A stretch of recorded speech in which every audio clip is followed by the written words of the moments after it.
Emin arkasına verer.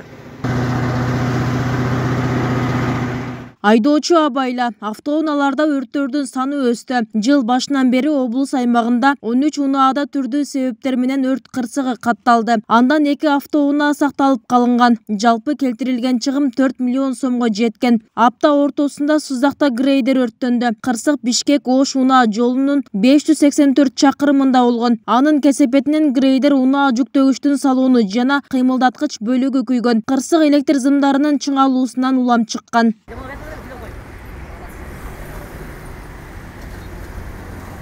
Автоунааларда өрттөрдүн саны арбагандыктан адистер айдоочуларга эскертүүлөрдү бере баштады. Жол көзөмөлдөөчүлөр менен бирге аларга эскертүү баракчаларын таратып, ар кандай кырдаалга керектелчү шаймандарды текшерүүгө алышты.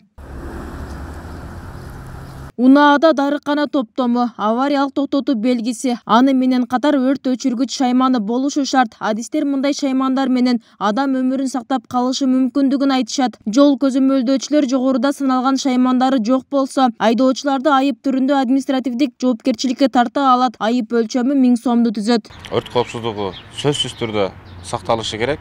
Бул үчүн не только өрт коопсуздугу, ал жерде деген баягы медициналык тараптан дагы аптечкаларды да жанына салып жүрүш керек. Бул милдеттүү түрдө правилада дагы көрсөтүлгөн. Менин жеке оюмда бизде айдоочулар буга көп көңүл буруш бербейт. Себеп дегенде биз ошол башка эрежелерди бузуу учурунда кошумча катары текшерген учурларда көпчүлүгүндө бул эрежеге көңүл бурушпайт. Жана баягы медициналык тараптан айтып кете турган болсок, аптечкаларды салган болсо, бул көзгө бирөө көрсөтүү, ушул биздин тармактагы кызматкерлерге көрсөтүү иретинде гана салып коюшкан. Ал жердегилердин дарыларынын бардыгын суроого өтүп кеткен учурлар.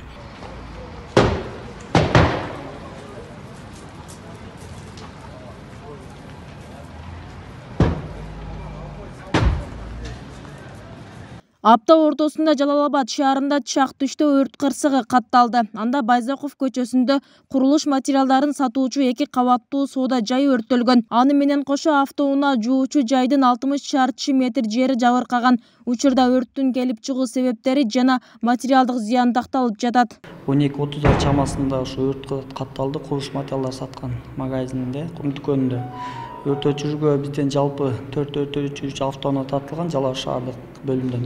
Ошондой эле ал жерге коомдук коопсуздук кызматы, РЭС кызматы, газ чарба кызматы, ошо водоканал кызматтары тартылып, ошо жалпы өрт өчүрүүгө тартылган күч каражаттардын жардамында өрттүн башка жакка таркоолоруна бөгөт коюлуп, саат 13:57-де толугу менен өчүрүлүп бүткөн. Азыркы учурда биздин кызматкерлер жеринде ушу өрттүн келип чыгуу себептерин жана келтирилген материал зыян тактоо иштерин жүргүзүп атышат. Өлкөдө 5 ай аралыгында өрттүн саны былтыркы жылдын ушул мезгилине салыштырмалуу 50%га көбөйдү. Анда 1302 өрт кырсыгы катталган, анын 106сы Жалал-Абад облусунда орун алган. Жалпы материалдык чыгым 343 миллион сомду түздү. Негизинен өрт кырсыктарынын көпчүлүгү турак жайларда катталып, 24 жаран каза болду. Адистер жай мезгили өрт кырсыгы үчүн кооптуу мезгил экенин эскертишет. Мындан улам өрт коопсуздук эрежелерин сактоого чакырышат. Бибисара Оразалиева, Шерзат Эгембердиев, 7 канал, Жалал-Абад.